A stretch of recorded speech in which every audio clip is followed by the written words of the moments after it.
சொல்லாமே பேரை போட்டீங்க அப்படின்னு கேட்டார். அதை நான் சொன்னேன், தோழர் இவ்வளோ சொல்லாமல் அப்படின்னா நீங்கள் வர மாட்டீங்க, அதனால தான் நான் வந்து பேரை போட்டு உங்களுக்கு தகவல் சொல்கிறேன்னு சொன்னேன்.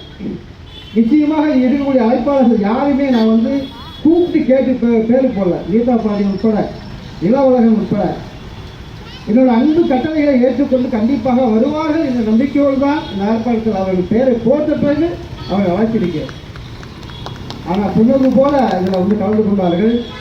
அதனால் தமிழ்நாடு தீண்டாமொழியுடைய தலைவர் அவர்கள் சில்லக்கண்ணு நான் மருத்துவமனையில் இருக்கும்போதே முதலாக அவர் அழைப்பதெல்லாம் எனக்கு வந்துச்சு.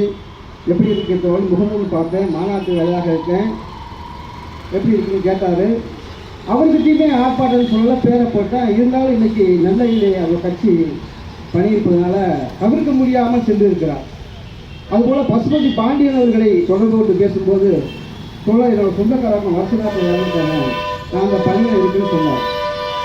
இந்த அரசு தலைவர்கள் யாருமே வரல என்று சொல்லவில்லை. அனைவருமே இந்த ஆர்ப்பாட்டத்தில் பங்கெடுத்திருக்கார்கள். அவர்களுக்கு அனைவருக்குமே இந்த நேரத்தில் நன்றி பாராட்டி, அங்கு தோழர்களே தொடர்ந்து பேசியிருக்கிறார்கள். இந்த நடந்த சம்பவம் என்னவென்று சொன்னால், இது வந்து தனிப்பட்ட ஒரு விடுதலை தினத்துக்காக நடக்கின்ற ஆர்ப்பாட்டம் அல்ல. இந்த சமூகத்துக்கு ஆண்டாண்டு காலமாக சனாதன தர்மத்தை எதிர்த்து போராடி கொண்டிருக்கிறோம். அதுபோல மீசியை முடிக்க கொண்டிருக்கின்ற ஆதிக்க சாதிகளை எதிர்த்து போராடி கொண்டிருக்கிறோம். ஒடுக்கப்பட்ட மக்களை விடுதலைக்காக களத்தில் ஏற்கால் 30 ஆண்டு காலமாக இந்த பணியில் இருக்கிறோம். எல்லாத்துக்கும் நன்கு அறிந்த செய்தி. ஆனால் இன்னும் நம்முடைய பணி நிறைவேறிருக்கிறதா என்று சொன்னால் நிச்சயமாக இல்லை என்பதை நீங்கள் மனதிலே உறுதியாக ஏற்க வேண்டும். இந்த பணி என்பது நம்ம அடுத்த கட்டத்துக்கு தாண்டி இருக்கிறது. சனாதன கும்பல் என்ன நினைத்ததோ அவருடைய திட்டம் அஜெண்டா என்னவாக இருக்கிறது? ஒடுக்கப்பட்ட மக்கள் மத்தியில் சென்று அவர்கள் மத்தியிலே கல்வி என்பதை பறிக்கப்பட்டு போதை கும்பலாக பெட்டார கும்பலாக மாற்றுங்கள் என்று ஆர்எஸ்எஸ் அஜெண்டா வேலைகளை இன்றைக்கு நமது பகுதியில் தெளிவாக செய்து கொண்டிருக்கிறார். அந்த அதனுடைய விளைவுதான் இன்றைக்கு எங்கு பார்த்தாலும் வருகின்ற தலைமுறை இளைஞர்கள், மாணவர்கள் அனைவருமே இன்னைக்கு கஞ்சா போதை கும்பலுக்கு அடிமையாக இருக்கிறார்கள். இவர்களை மீட்க வேண்டும் என்கின்ற அடுத்த கட்ட பணி நம்ம கையில் ஒப்படைக்கப்பட்டிருக்கிறோம். ஏதோ ஒரு சாதி இல்லாத பணி என்று தயவு செய்து ஏற்றி விட்டார்கள். இது திட்டமிட்ட சனாதன கும்பலுடைய ஒரு திட்டமாகத்தான் இதை நாம் பார்க்க வேண்டிய நிலை இருக்கிறது. ஆகவே நமக்கு மேலும் கடமைகள் கோவில் சுமத்தப்பட்டது என்பதை இந்த நேரத்தில் தெரிவித்து, கடந்த ரம்ஜான் அன்று 31ஆம் தேதி இரவு சரியாக 11:45 மணி அளவில் எனது வீட்டில் உறங்கிக் கொண்டிருந்த பொழுது எனது இருசக்கர வாகனத்தை எப்பொழுதுமே என் வீட்டுக்கு முன்பாகத்தான் நிறுத்தி வைத்திருப்பேன்.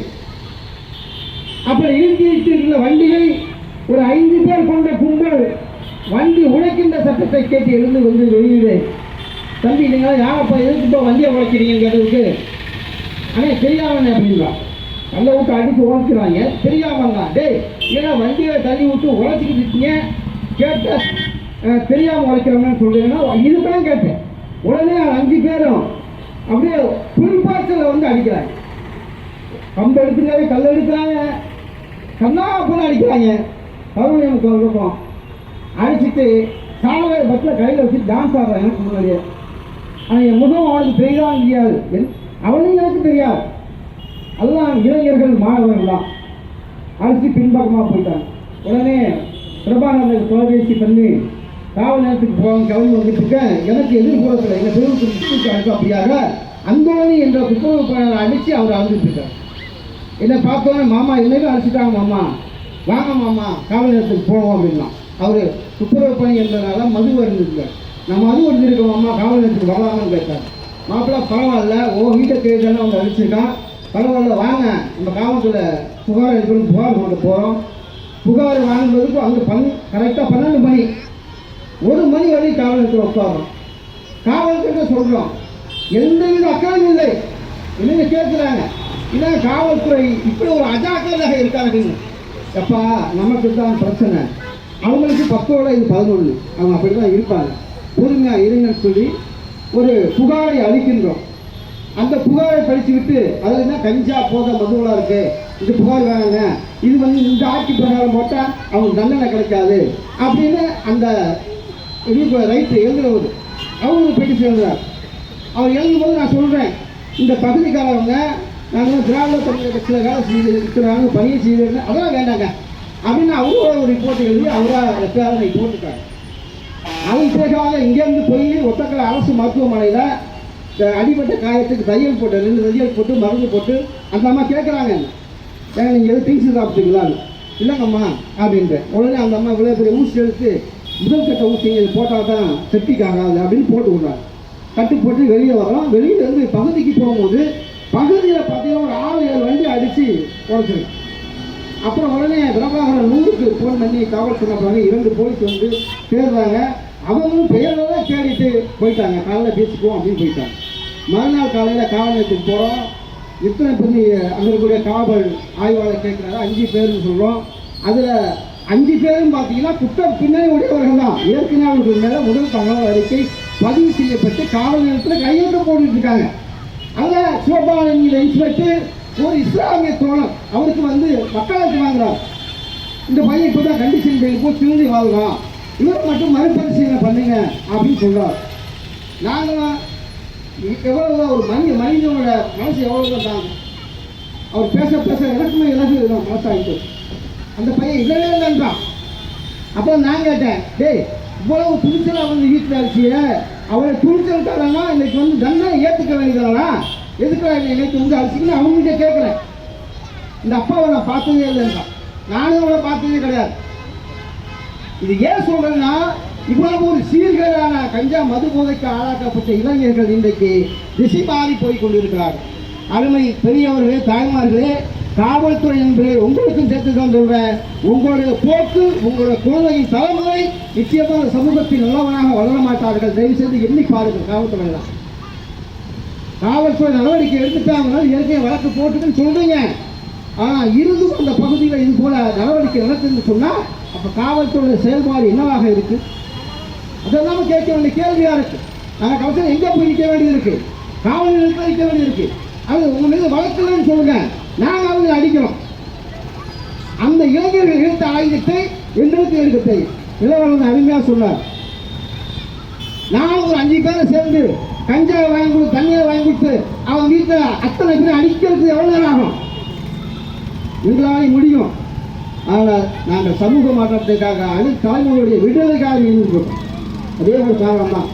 காரணம் எவன் நிற்க மாட்டாலும் கூட எல்லாம் நிற்பான். இளைஞர்கள் கூட நேற்று இரவு கூட எல்லாரும் மாமா மச்சான் நான் போட்டு விட்டேன், நீ போட்டு விட்ட தொழில் இருந்தாங்க. அந்த இளைஞர்களுக்கு கஞ்சாவும் தண்ணியை வாங்கி கொடுத்து அடுத்த நிமிஷமே எங்களுக்கு தாக்குதல் தெரியும். அப்பேற்பட்ட இடத்தில் நாங்கள் இல்லை. அதன் அடிப்படையில் தான் கேட்கிறோம். காவல்துறை முழுக்க முழுக்க அந்த இளைஞர்களுக்கு பாதுகாப்பாக இருந்து கொண்டு இருக்கிறது. அதில் எஸ்பி கூட ஒரு கடிதத்தை போட்டுருக்கார். நாங்கள் அந்த கருப்பியாக நாங்கள் அண்ணாத்துறையெல்லாம் போய் எங்களோட மாவட்ட ஆட்சியரை சந்திச்சுட்டு மாவட்ட கண்காணிப்பரை பார்க்க போயிருக்கோம். அவர் வெளியில் வராத மறுச்சு புகார் கொடுக்குறோம். அங்கே இருக்கக்கூடிய எஸ்எஸ்சி வழக்கு பார்க்கக்கூடிய அவர் எஸ்பி சிஐடி அவனு சொல்கிறாரு, இல்லை அந்த 2 பேருமே போதலை இருந்தாங்க அவங்கள அப்படின்னு கேட்குறோம். எவ்வளவு பெரிய போலீஸ் அப்புறம் எப்படியெல்லாம் இந்த வழக்கை சோதிக்கணும்? இன்னொருத்தரை கேட்டால் ஏதோ ஒரு இஸ்லாமியரை போல நீங்கள் வந்து வச்சிருக்கலாம்ல, இப்படியெல்லாம் போய் புகார அங்கே விடுறாங்க. இப்படியெல்லாம் ஒரு புகாரை திரித்து ஒரு நம்ம மேல அவதூறுகளை ஏற்படுத்தி காவல்துறை எதை கட்டியா இருந்து நமக்கு தெரியல. ஏன் இதுக்கு முதன்மையாக பாதுகாப்பு கொடுக்க வேண்டிய இடத்துல நீங்க இருக்கீங்க. இந்த வருகின்ற தலைமுறை பகுத்தறிவு சமூகமாக இருக்கக்கூடிய சூழலை உருவாக்க வேண்டிய ஒரு காவல்துறை தான். உங்களை மாதிரி நாங்கள் சம்பளம் வாங்கி பரிசீலனை உட்கார்ந்து அத்தனை தலைவருமே குடும்பம் இல்லாம, குட்டி இல்லாம, தண்ணி இல்லாம, தீ இல்லாம சமூக அடுத்த சமூக விடுதலைக்காக அர்ப்பணிச்சு உட்கார்ந்துருக்கோம். சொன்னாரு கணேசன் சொன்னாரு, பச்சை தண்ணியில பிஸ்கட்டை வாங்கி தின்னுட்டு நாங்கள் போய் பணி செஞ்சோமே 108 சொன்னார். அருமையான ஒரு வாசகத்தை சொல்லியிருக்கிறார். 108 அந்த 108ஆக நாங்கள் செயல்பட்டு இருக்கிறோம். இன்னைக்கு தமிழக முதல்வருக்கும் ஆர்ப்பாட்டங்களாக சொல்ல விரும்புவது, உங்களுடைய ஆட்சி அத்தனை துறைகளில் வளர்ப்பதாக ஒன்றிய அரசு இன்னைக்கு சர்டிபிகேட் தருது. ஆனால் காவல்துறை சட்ட நிர்வாகம் அனைத்தும் ஜீவித்து கிடக்கு. இன்னைக்கு சாமானிய மக்கள் ஒரு நாட்டுடைய வளர்ச்சி என்பதை எதை பார்த்தாலும் சொன்னால் சட்டமன்ற தான் முதல்ல சொல்லலாம். சாமானிய மக்கள் இன்னைக்கு திமுக அரசு மீது கடுமையான விமர்சனம் வைத்துக் கொண்டிருக்கிறார். எங்கே பார்த்தாலும் படுகொலை நடக்குது, ரவுடிகள் அட்டகாசம், கஞ்சா மது போதை செய்து கொண்டிருக்கிறது. இதெல்லாம் யார் செய்யறா? ஸ்டாலினா செய்யறாரு? இல்லை, காவல்துறைக்கு பொறுப்பு. நீங்கள் நினைத்தால் இளவரகன் சொன்னது போல ஒரே நாளில் அடக்க முடியும். ஆனால் நீங்கள் இது போன்ற கஞ்சா மது போதை கும்பல்களுக்கு நீங்கள் அடிபணிந்து கொண்டு உங்கள் மூலியமாக இது எவ்வளவு ஆகுது என்கின்ற ஆர்ப்பாட்டம் வாயிலாக தெரிவித்து இங்கு இருக்கக்கூடிய அந்த கும்பல்களை ஒழிக்க வேண்டிய இடத்தில் நாம் நின்று கொண்டிருக்கிறோம். இந்த ஆர்ப்பாட்டம் இதோ முடியுமா, இது தொடருமா என்பதை காவல் நிலையத்தான் முடிவு செய்ய வேண்டும். இல்லை என்றால் இதற்கு மேலாக இந்த போராட்டத்தை தொடர்ந்து கூட்டியேற்றமாக எடுத்து செல்லப்படும் என்று கண்டித்து விடைபெறுகிறேன் என்று